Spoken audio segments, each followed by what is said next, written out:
ಮಕ್ಕಳ ಬಗ್ಗೆ ಕನಸು ಕಾಣುವುದು, ಅದಕ್ಕಾಗಿ ಹಗಲಿರುಳು ದುಡಿಯೋದು ಹೆತ್ತವರ ಅಭ್ಯಾಸ. ತಮ್ಮಿಂದ ಸಾಧಿಸಲಾಗದೆ ಹೋದದ್ದು ತಮ್ಮ ಮಕ್ಕಳಾದ್ರೂ ಸಾಧಿಸಲಿ ಎನ್ನುವ ಆಸೆ ಎಲ್ಲ ಹೆತ್ತವರಲ್ಲಿ ಇರೋದು ಸಹಜ.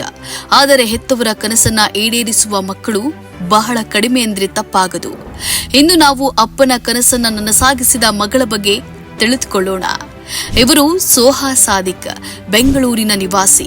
1998ರಲ್ಲಿ ಜನಿಸಿದ ಇವರು ಇದೀಗ ಇಡೀ ದೇಶ ಹೆಮ್ಮೆ ಪಡುವ ಟೆನ್ನಿಸ್ ಆಟಗಾರ್ತಿ. ಇವರ ತಂದೆ ಕೂಡ ಕ್ರೀಡಾ ಪ್ರೇಮಿ. ತಾನೊಬ್ಬ ಕ್ರೀಡಾಪಟುವಾಗಬೇಕೆಂಬ ಆಸೆ ಇದ್ರೂ ಮನೆಯ ಹಿರಿಯ ಮಗನಾಗಿ ಜವಾಬ್ದಾರಿ ಹೆಚ್ಚಿದ್ದ ಕಾರಣ ತಮ್ಮ ಕನಸಿಗೆ ತಿಲಾಂಜಲಿ ಇಟ್ರು. ಆದರೆ ತಮಗೆ ಮಗಳು ಹುಟ್ಟಿದಾಗ ಮತ್ತೆ ಅವರ ಕನಸು ಗರಿಗೆದರಿತು.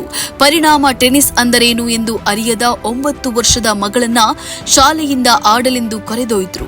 ತನ್ನ ತಂದೆಯ ಉತ್ಸಾಹವೇ ಮಗಳಿಗೆ ಅತಿದೊಡ್ಡ ಪ್ರೋತ್ಸಾಹವಾಯಿತು. ನಂತರ ಆಕೆ ತಿರುಗಿ ನೋಡಿದ್ದೇ ಇಲ್ಲ. ಮನೆಯಲ್ಲಿ ಹೆತ್ತವರು ಪ್ರೋತ್ಸಾಹಿಸಿದ್ರೆ ಶಾಲೆಯಲ್ಲಿ ಕೂಡ ಉತ್ತಮ ಪ್ರತಿಕ್ರಿಯೆ ದೊರೆಯಿತು. ತಮ್ಮ ವಿದ್ಯಾರ್ಥಿಯ ಸಾಧನೆಗೆ ಬೆಂಗಳೂರಿನ ಮೌಂಟ್ ಕಾರ್ಮಲ್ ಶಾಲೆಯು ಬೆನ್ನೆಲುಬಾಗಿ ನಿಂತಿತು. ಆಕೆಯ ಆಟದ ಅಭ್ಯಾಸಕ್ಕೆ ಪೂರಕವಾದ ವಾತಾವರಣವು ಆಕೆಗೆ ದೊರೆಯಿತು. ಪ್ರತಿದಿನವೂ ಬೆಳಗ್ಗೆ 5 ಗಂಟೆಗೆ ಪ್ರಾರಂಭವಾಗುವ ಈಕೆಯ ದಿನಚರಿ ಕಾಲೇಜು ನಂತರ ಆಟದ ಅಭ್ಯಾಸ, ಅರೇಬಿಕ್ ಕಲಿಕೆಯೊಂದಿಗೆ ಕೊನೆಗೊಳ್ತಾ ಇತ್ತು.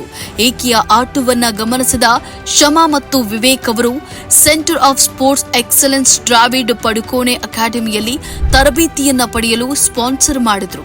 2018ರಲ್ಲಿ ರಾಜ್ಯ ಮಟ್ಟದ ಟೆನ್ನಿಸ್ ಸ್ಪರ್ಧೆಯಲ್ಲಿ ಚಿನ್ನದ ಪದಕವನ್ನ ಗೆದ್ದ ಸೋಹಾ ನಂತರ 2022 ನಾಗಪುರದಲ್ಲಿ ನಡೆದ women's ITF tennis tournament doubles ನಲ್ಲಿ ರನ್ನರ್ ಅಪ್, 2023 ಅಹಮದಾಬಾದ್ನಲ್ಲಿ ನಡೆದ women's ITF tennis tournament doubles ನಲ್ಲಿ ರನ್ನರ್ ಅಪ್ ಪ್ರಶಸ್ತಿಯನ್ನ ಪಡೆದರು. ಅಂತಾರಾಷ್ಟ್ರೀಯ ಮಟ್ಟದ ರ್ಯಾಂಕಿಂಗ್ ಹೊಂದಿರುವ ಸೋಹಾ ದಿನವೊಂದಕ್ಕೆ 44 ಕಿಲೋಮೀಟರ್ ಕ್ರಮಿಸಿ 6 ರಿಂದ 7 ಗಂಟೆಗಳ ಅಭ್ಯಾಸವನ್ನ ಪಡೆಯುತ್ತಿದ್ದಾರೆ. ಈ ಮೂಲಕ ಕನ್ನಡದ ಕೀರ್ತಿ ಪತಾಕಿಯನ್ನ ವಿಶ್ವ ಮಟ್ಟದಲ್ಲಿ ಹಾರಿಸಲು ಸಜ್ಜಾಗಿರುವ ಸೋಹಾ ಸಾದಿಕ್ ಅವರಿಗೆ ಕನ್ನಡ ಮುಸ್ಲಿಂ ಒಕ್ಕೂಟವು ಹಾರ್ದಿಕವಾಗಿ ಅಭಿನಂದಿಸುತ್ತದೆ. ಸೋಹಾ ಅವರಿಗೆ ಶುಭವಾಗಲಿ. ಇನ್ನಷ್ಟು ಪ್ರಶಸ್ತಿ ಪದಕಗಳು ಅವರನ್ನ ಅರಸಿ ಬರಲಿ ಎಂದು ನಾವು ಹಾರೈಸುತ್ತೇವೆ.